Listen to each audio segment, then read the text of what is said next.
What do skeptics of the Bible love to do? Point out contradictions in the laws and commands that God gave in the Old Testament. For example, the Ten Commandments say, "You shall not murder," but then God orders the Israelites to kill all the Canaanites and take the promised land for themselves.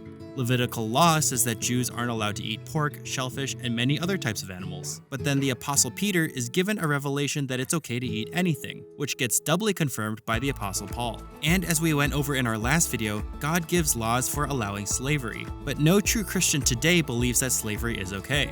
Because of these things, many people conclude that either God commands evil, God isn't unchanging, or the Bible is just straight up contradictory and can't be inspired by some transcendent God.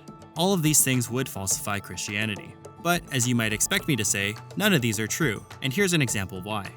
Is it okay to cry? Well, yeah, of course it's okay to cry. What if you're shrieking in the car because your parents didn't buy you ice cream at the drive-thru? Well then no, you're just spoiled. That's not having a good attitude. But what if you were crying because you're a good kid and you did all your chores and you listened to everything your parents told you to do because they said they'd get you ice cream as a reward, and then they went back on their word and said, never mind, you actually don't get anything? Okay, yeah, in that case, then it's understandable why you'd be upset. Hopefully you see where I'm going with this. And this is just one example. I can replace crying with virtually anything. Is it okay to hit someone? No. But what if it's a boxing match? Well then yeah, that's the point of a boxing match. Okay, but then what if you hit them in between rounds? Or what if you hit them in an illegal place? And so on and so forth. Now, non-Christians don't like this answer. They'll typically respond with, oh, Christians are just making up scenarios to excuse their God's evil behavior. Or that this isn't the same thing because God clearly commands evil actions. Or they'll just say, well, God doesn't exist anyway, so who cares? I'll give you the answers that disprove all of those at the end of the video, but to this first one, Christians aren't making this up. These things were literally written in the Bible over 2,500 years ago. Jesus quotes them himself in Matthew 12, where he says, "Haven't you read in the scriptures what David did when he and his companions were hungry?" This is referring to King David in 1 Samuel, which was written about 2,500 years ago. He went into the house of God, and he and his companions broke the law by eating the sacred loaves of bread that only the priests are allowed to eat.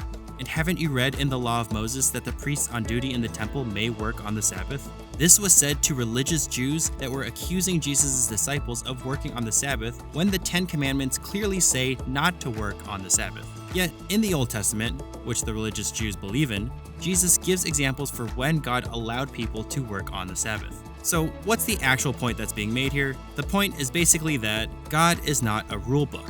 He's a person. Just like you and me, God is a living, thinking being who can understand nuances and make judgment calls based on the situation at hand. He's not like a set of laws or a legal contract. He's a judge, or like a jury that can weigh different aspects of a situation appropriately. Even in today's courts, we have different laws for homicide, depending on which degree of murder it is, or if it's manslaughter or infanticide or whatever, because things aren't always that one-dimensional. So God can say, don't bend the silverware, but still be justified in bending it right after if he's straightening it back out. God can instruct us to hold something with two hands, but then only use one hand to hold it himself because he knows he's not going to spill. And God can command us not to play with outlets, but still be allowed to plug something in himself. Because unlike you and me, God is perfect. He doesn't make wrong decisions like human judges and juries. He has infinite wisdom and infinite knowledge, and he knows every consequence of every action ever made for all of eternity.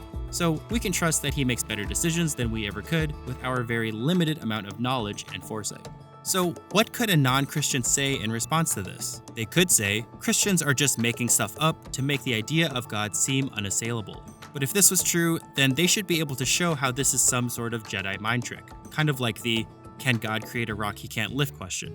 But this isn't some illogical trick. Everyone understands that there are exceptions in circumstances that might change what is typically a rule.